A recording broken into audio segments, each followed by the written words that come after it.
Ready? Okay. Good evening. I'd like to begin the Education, Technology, and Policy Committee meeting for tonight, Tuesday, February 20th.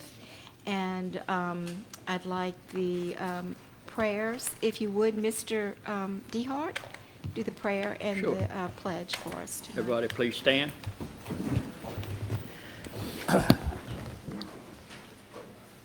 Lord, be with us during this meeting and dealing with the agenda at hand. May we treat each other's opinion with respect. May we learn how to reject ideas without rejecting people and share the same visions, although we may not share the same means.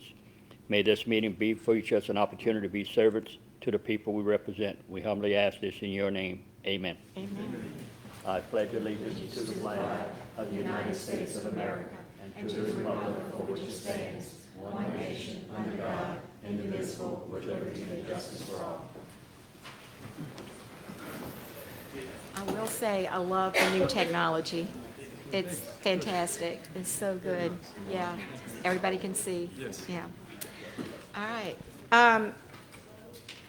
So, Ms. Jan, please recognize that myself is here and also committee member, Mr. DeHart. Mr. Harding maybe will show up later, but and also the fact that we have Mr. Ford, Dr. Kluche, Dr. Trahan, Mr. Voisin, Ms. Lagarde, and Mr. Crowdis, and also the superintendent and members of his staff are present. The first item is a consideration of approval to authorize the advertisement of bids for mobile planetarium units. And Mr. Cotton will come and tell us more about that. Sure. I'm just here to answer any questions that you may have about the mobile planetarium. Most of y'all are probably familiar with the Star Lab from the past. And so this one would just be an upgrade. If y'all have ever seen the old Star Lab, it was film canisters or domes, cylinders that we had to put on top of the light and it would project, and if those were very easily damaged. And so this is all digital and would be an upgrade, but also a replacement. And then a new dome, which probably hadn't been purchased in 30 years. So that would be something that we would want to. And this will be mobile so that it can go to other schools? Yes, we would schedule it and Okay. train teachers, and part of the request is funding is to train teachers also. Okay. Awesome. Okay, so the committee recommends that the board approve and authorize the purchasing department to advertise for bids for the mobile planetarium units funding to be derived from the American Rescue Plan Act. That's ESSER number 3. Moved by Mr. DeHart, second by myself. Any public comment? Mr. DeHart? Just only one question. What grade level is this going to be used? Is it multiple grades? K to 12. K to 12. Right. That's So- wonderful. Right, and so basically the school will schedule it, and then they will get the groups of kids through there that they will That's great. prefer. I like that. Thank you. Yeah. Any board members? Yes, Mr. Crowdis. So please forgive me, but I'm not that familiar with what you're talking about. Can you give me a little bit more detail? Right. So if you've ever been to a planetarium where they turn out the lights and kind of lay on your back, and then it's a dome, they have one in Baton Rouge. That's probably the closest, or something like that. This is a it blows up with a fan, and so kids enter it, and so it's like 19 feet in diameter, and so you can fit 25, 30 kids in there, and you bring the planetarium to the kids, to the school. Thank you. Sure. Thank you. Any other board members? I'm excited about this. Yes, I saw that. We, sorry, I want to turn my mic on. We try to hit all the planetariums. My 8-year-old son is a big astronomy fan, and he loves geography and the sky, and they have this app it's called Star Walk. I'm sure you're familiar with it. We use that everywhere we go. So the fact that they're going to have this, I'm excited for the other kids. A lot of the kids don't have that resource. So. Right, and it's not just for stars. There's also there's an Earth diagram where it shows the dissection of the Earth, and then there's a cell, and there's different curriculums that are part of it. So, thank you. Any other board members? Any objections from the committee? No, ma'am. All right. Hearing none, so moved. Thank you, Mr. Cotton. The next item, number 4, is being pulled. And so we'll move to some information items, the matter pertaining to the comprehensive strategic plan. And I'll give the floor to Mr. Ogeron. Okay. They're not presenting nothing on that? I know we pulled it, Yes, okay. yes, sir. Okay. Okay, for this item, what I'd like to do is walk you through, this is our district website, our main page. Actually, it's if you come here, this is the main page, and if you go to district, vision, mission, and goals, it takes you to this page. And what we've done is we've developed a strategic plan that is linked here at the bottom of that district page, okay?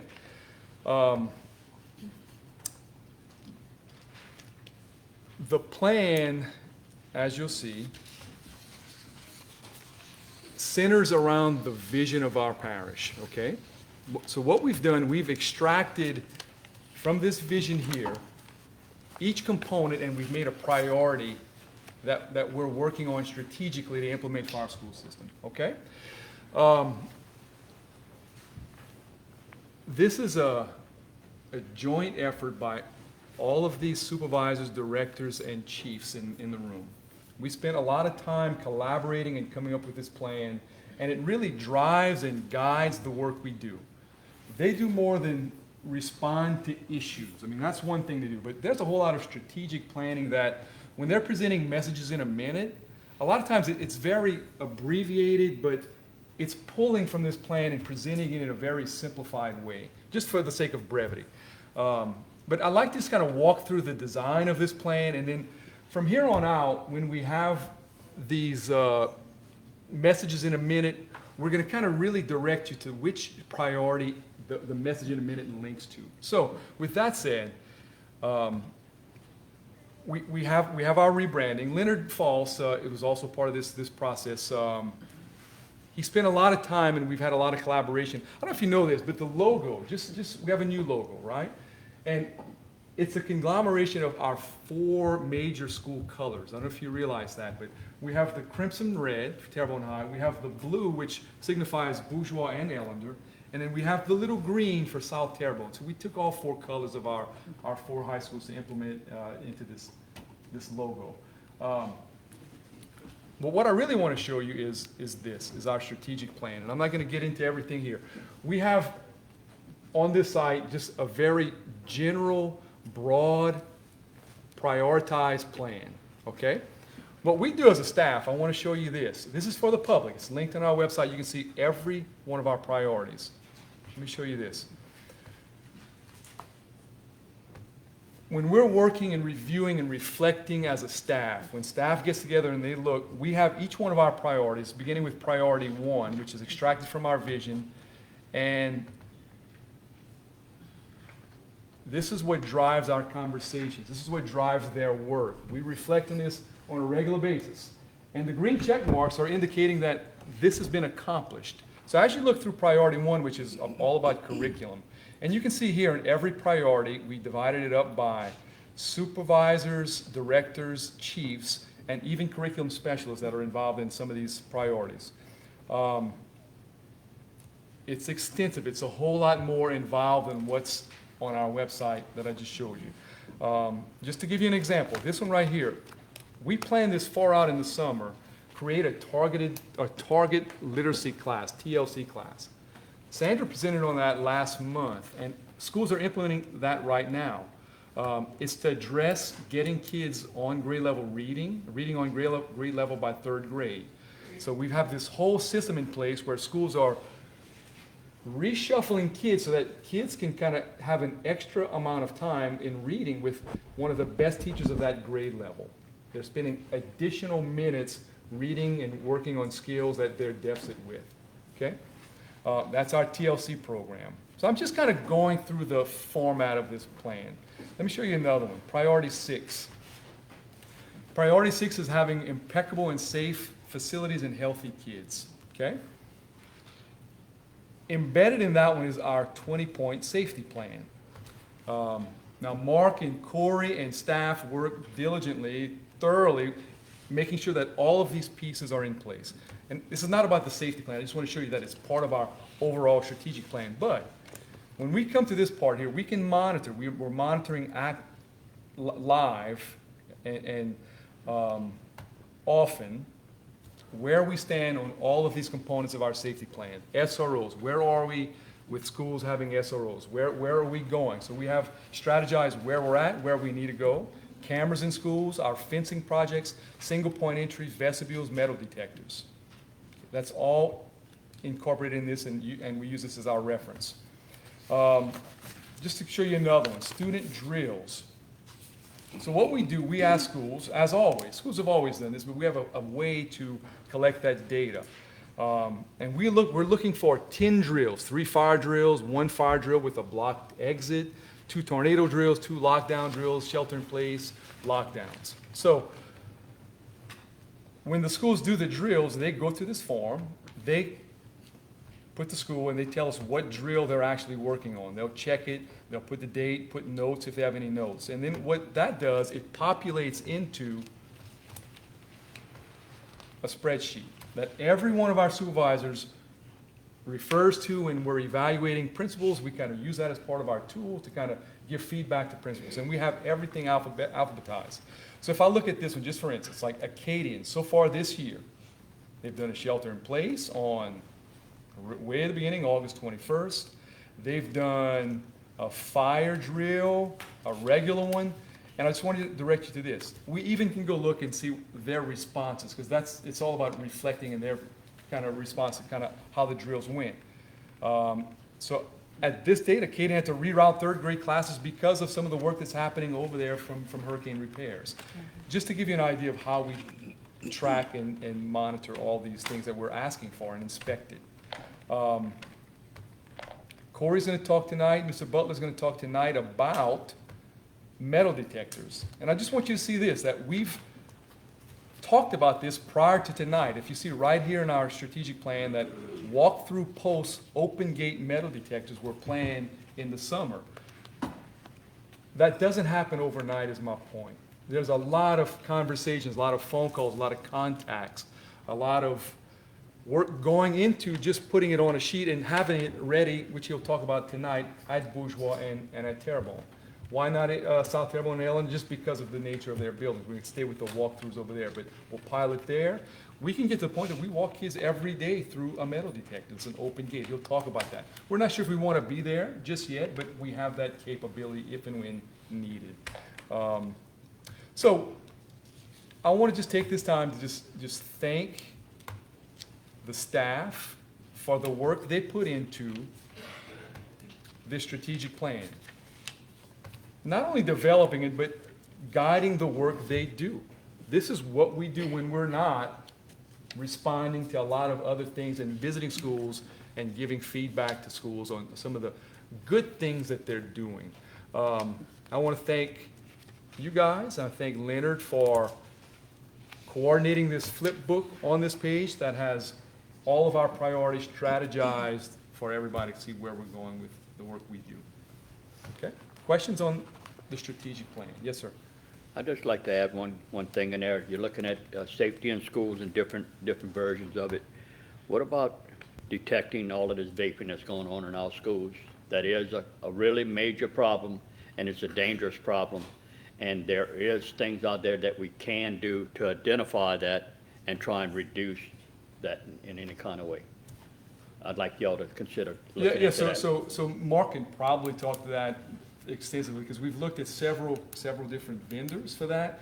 We're having to work through some issues with Wi-Fi in the bathrooms. We don't quite, so that, it's a little more than we anticipated at first, you know, so to do it in the restrooms, we just gotta get it done, but it's not as easy as just putting it up on the Students is ceiling. doing this while in the classroom. We can't do it in the classroom, it's for the restrooms. But you got a Well- point there, you're right, I'm not denying they're not No, doing we're that. just trying to reduce Right, that because of right, the right. chemical in these flavors.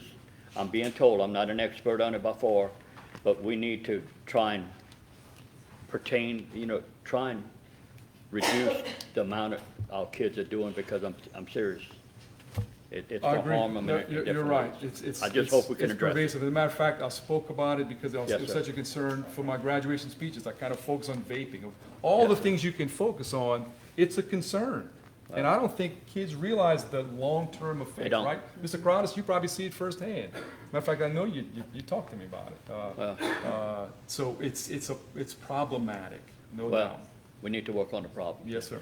Just a suggestion. Thank you. Okay, got it. Well, I want to applaud you and your staff for this comprehensive plan.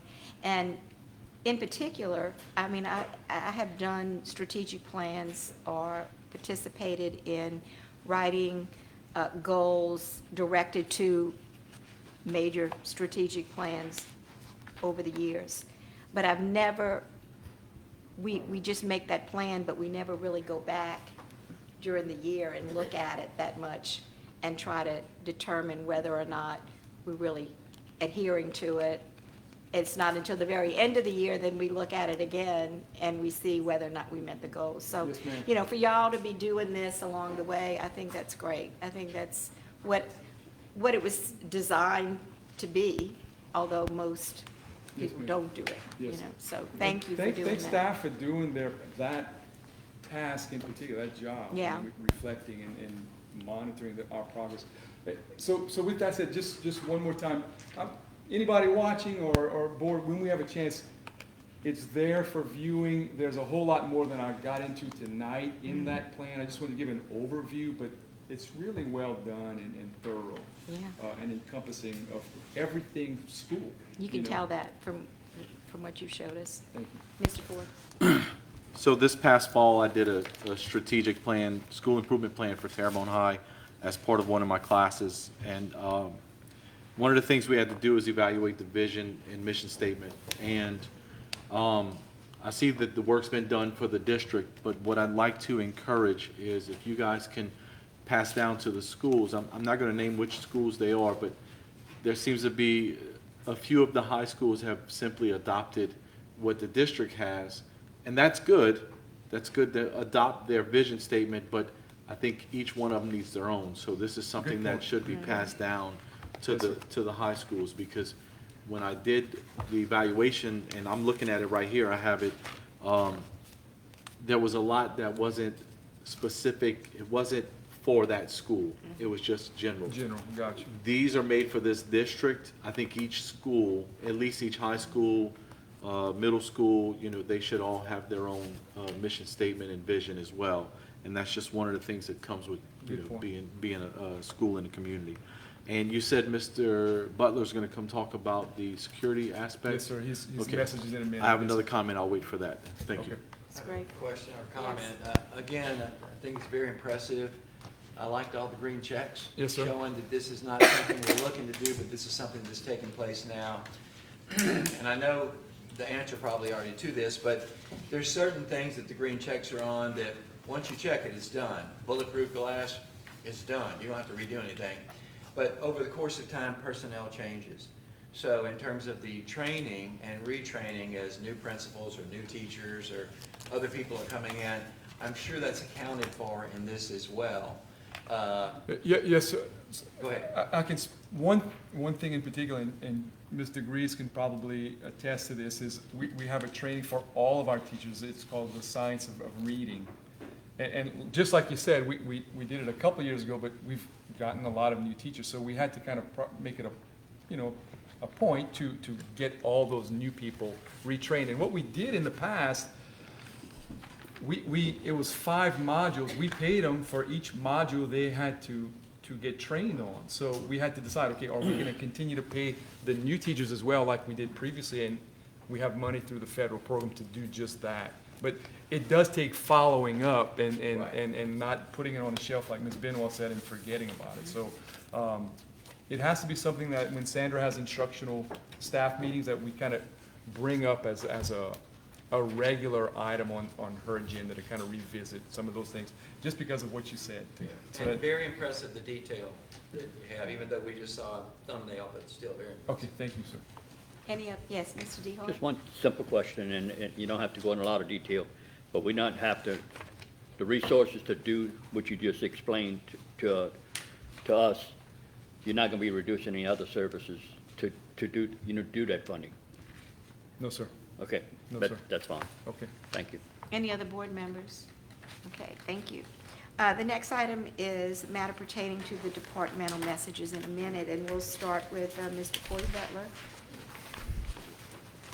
sharing with us about metal detectors. Good evening. Good evening.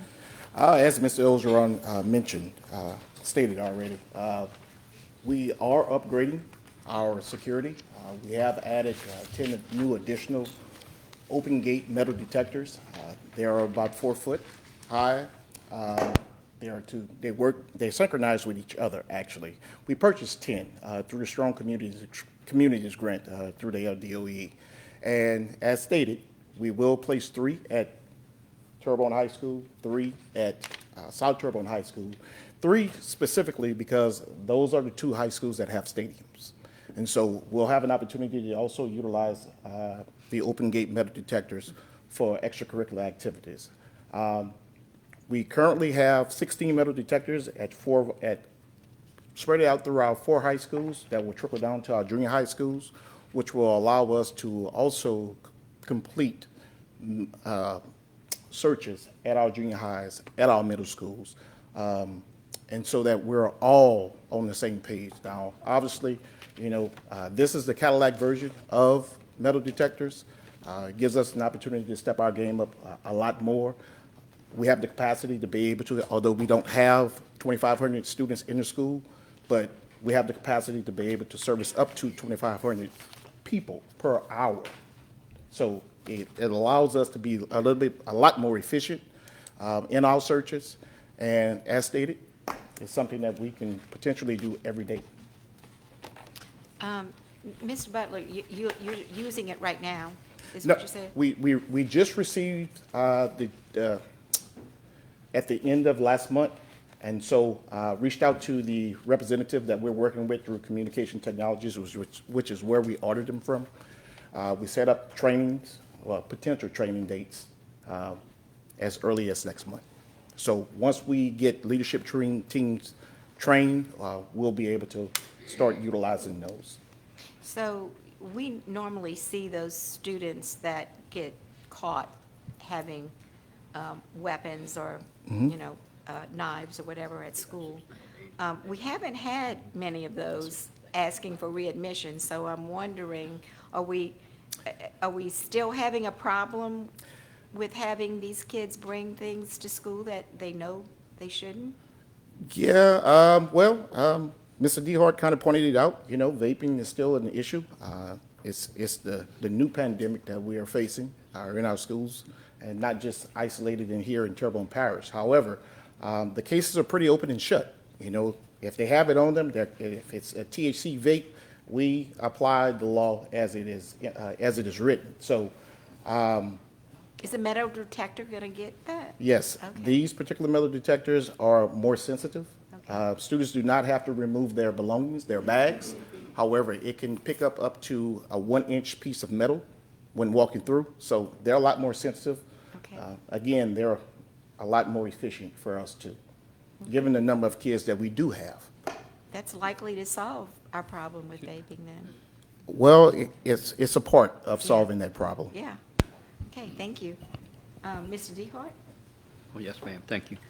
And Mr. Butler, I'm not trying to be argumentative, but I'm telling you right now, there's a lot of students we're not catching doing this vaping. And don't get me wrong, I'm just trying to save their lives and put them in perspective, because they don't know what they're doing, and it's so dangerous.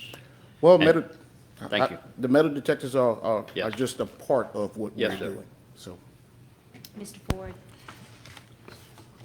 Often I sit up here and I try to point out the silver lining, and I just want you guys to be aware of something. In 2004, I was at Fort Irwin, California, in the Mojave Desert, and I visited a couple of high schools as doing some outreach. One of them was Silver Valley High in Fort Irwin, and the other was Mojave High in Las Vegas, North Las Vegas.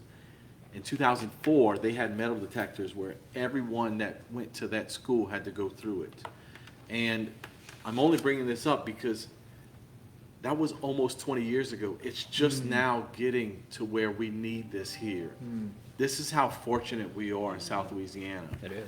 Unfortunately, we're in a state of mind and in the state of the world that we have to have this now. But think about it, 20 years ago, they were having to deal with that. So I think we kind of got it good here, right? And I'm glad that we're doing this.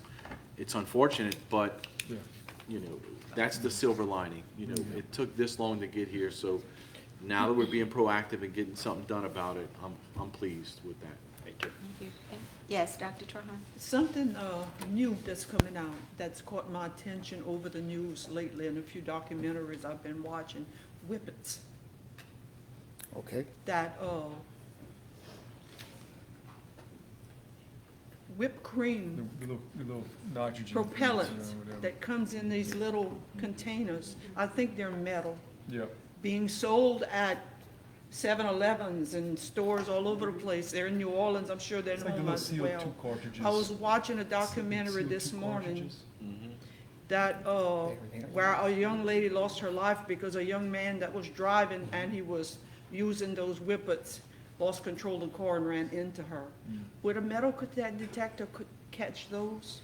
As small as 1 inch. Small, I don't know if they're smaller, but they're about It's an it's inch. probably Yeah. about 2 inches, yeah. As I've small never as 1 actually inch. seen one personally, but that's, and the nitrous oxide, is that, all that stuff that's coming out is very concerning to me. There's always the next thing and the new thing coming out. Yes, ma'am. Mr. Voisin? So you mentioned Terrebonne and South Terrebonne. Yes, sir. Is it South I Terrebonne? was, I Yeah. misspoke. I Yeah, said you say bourgeois, but it's actually Terrebonne I and South misspoke. Terrebonne. So And that was, that, and actually, Mr. Tarver and I, we actually discussed it. I actually thought about bourgeois at first, and, because it's it's our largest school. However,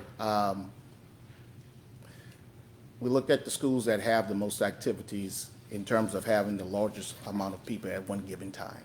And so those are the two schools that actually have the most activities going on because we host so much.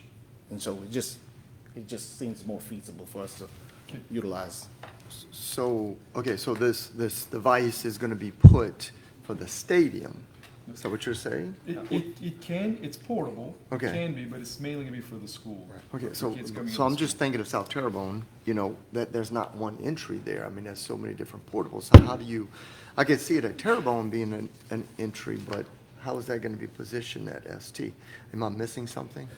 No, you're actually not missing anything. We already have plans in place at all 4 high schools. So we won't be in such a hurry to send down all of the metal detectors to our junior highs and middle schools. We'll have an opportunity to actually see just how well these work. Again, we do have training that is coming about, which will give us an opportunity to learn a lot more in terms of usage. But until such a time comes to whereas we feel comfortable to be able to use these on a daily basis, or if we decide to go that route, we're still going to continue to utilize the ones that we currently have. But as we have prior to receiving these, we had schools devise plans. We work with principals, leadership teams. They devise plans for our current use of metal detectors that we have now. And we'll do that again. We just have to revisit our plans and any upgrades that we need to make. We'll do that. Okay, thank you, Mr. Butler. Thank you. Any other board members? Can I Thank add just, you. can I add just Sure. one quick, this year, we have the upright, so we had a high-profile football game, and we set them up, and it went really well. It didn't take a whole lot of time. Matt Ford, we talked about it. I worked the gate, yeah. Yeah, you were there that night, and it went well. These will be probably easier to move larger volumes of spectators through, if we ever need to get to that, that point. And it's just a precaution, just a precautionary, kind of, where people in the stands feel comfortable that everything's been checked.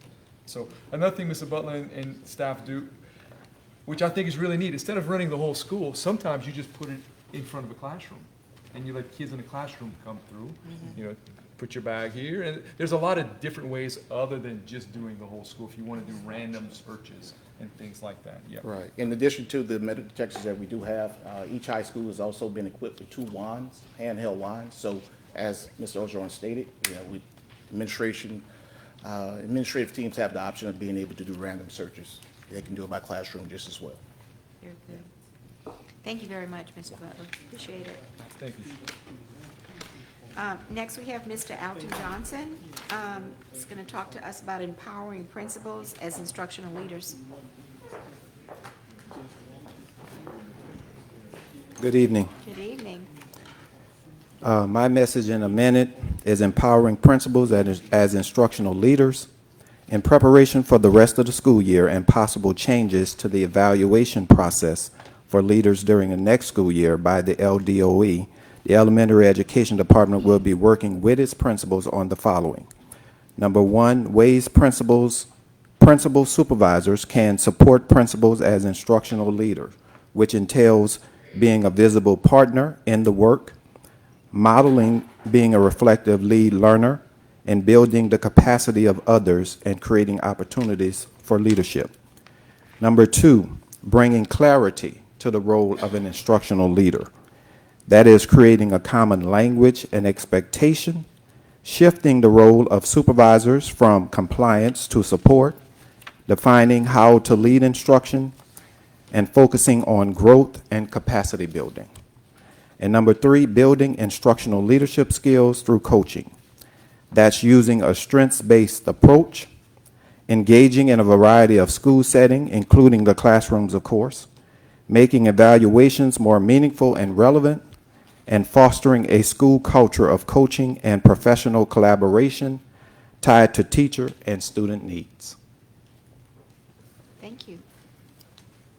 Any comments or questions?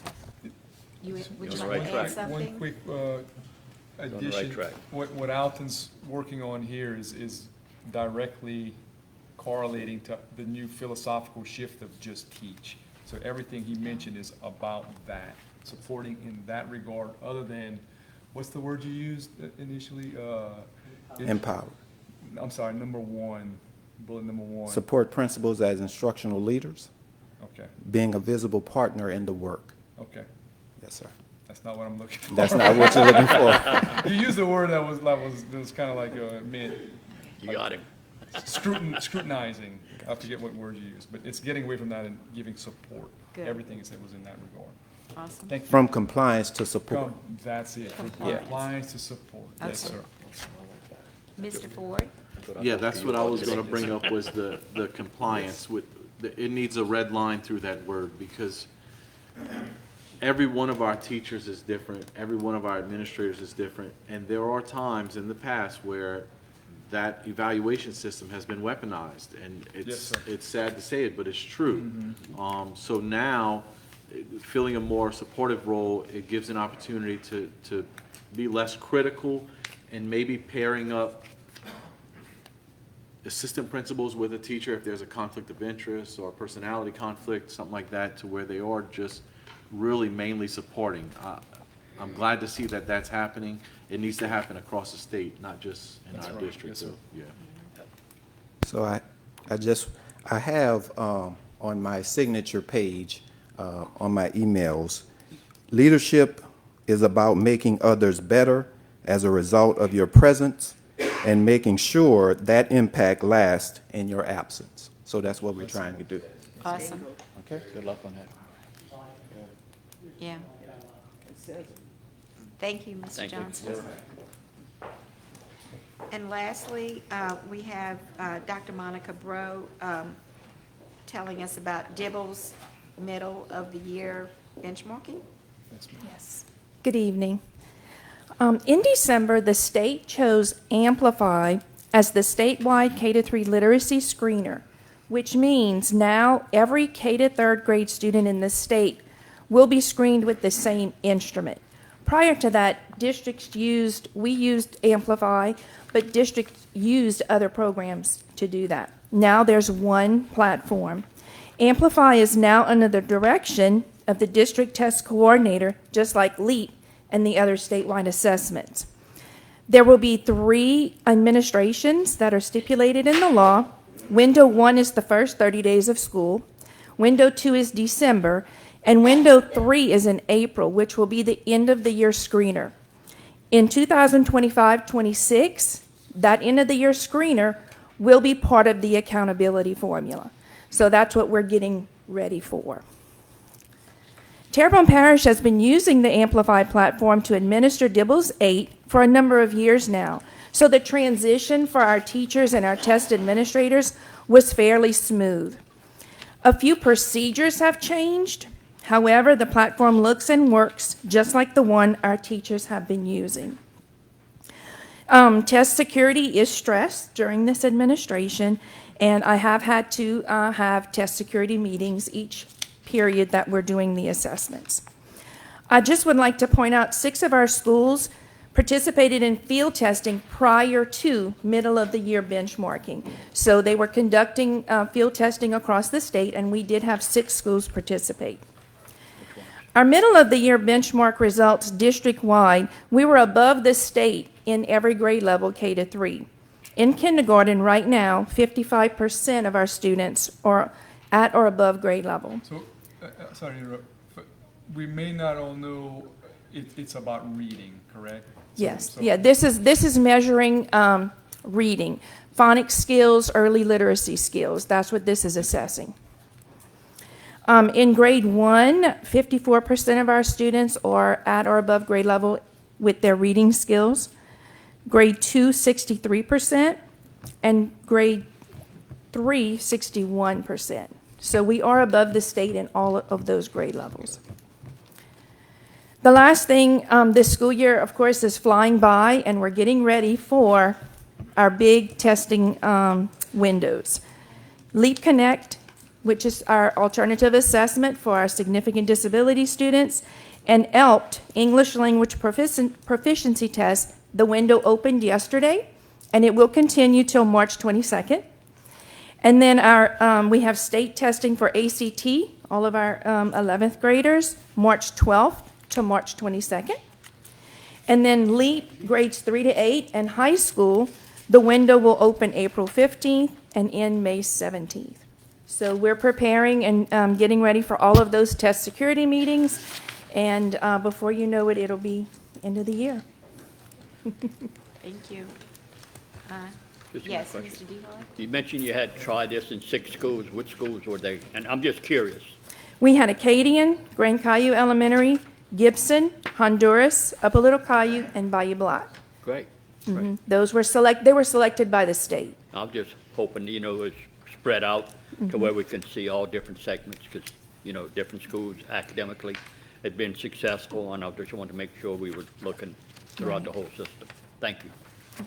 So Good did I job. understand right, you said in grades 1 through 3, we have 55 to 54% of those students are above grade level Yeah. in reading, and that's the highest in the state? It's not the highest in the state, but we're higher than the state average. Higher than state average. Okay, so then my question would be, is there a gap that happens when they get to grade 4? Because we're doing a literacy program to improve reading for the upper grades. So what's happened if 55 is really good? What happens at the 4th grade and upper grade level? that they're not? We go through, they still do some literacy screenings, and those students that are below grade level, they have what's called an IAIP that is developed by the English Language Arts teacher, and they go through interventions using that tool. So maybe you're just addressing the 45%. Is that it? Basically, yes. Yeah. And Ms. Benoit, what we mentioned earlier, the targeted literacy class, it's That- really a response to that data right there. Those kids, the 45% kids, are the ones that Okay. go into the targeted literacy, and we give them an extra dose of literacy skills. Yes, Okay, ma'am. I get it. Yeah, Mr. Voisin? I'm very excited to hear that we're above the state average, right? But where do we fit as Terrebonne Parish? I mean, is there like a ranking? They You know, have, because of the new platform, we're still trying to extract that data. Okay, The new platform has had some glitches, because we used Amplify before, so some of the data is not coming up like it used to. But as soon as we have that data, I could make that available. Yeah, I'd like to. I'd like to see Where where we're we ranking. are against, like Lafourche and some of those other surrounding parishes too, I So, wouldn't thank you. think they would have the rankings because they only did a beta testing with select schools. So once they do next year's. Then they'll you'll have some rankings. Yeah, comparisons. once they have all the schools done. And just to further expound on what Ms. Benoit said, in fourth grade, you remember they start taking the LEAP test. So the data's derivative there, and we need the literacy to prepare them for LEAP tests in fourth grade, so that's why we do So so. it's different testing. Exactly. Okay. Dr. Kuchar? This may not be the right place to ask this, so forgive me if it is. But my concern is about those who don't meet standard. Is there a way that we possibly screen these children for visual anomalies that could be a source of that problem? Are these kids noted, take a little closer look at? Yes, so all the students that are not benchmarked, those that are not on grade level, are in intervention groups every day. And so they are also progress monitored every week or every other week. So there's constant data on those students to see if they're improving. And if they're not improving after so many data points, then yes, they can be referred for further testing. Good. That's great. Good question. Okay. Thank you, Dr. Thank you. Thanks, Tom. All right. Motion Motion to to adjourn. adjourn. Okay, second that motion. We're adjourned.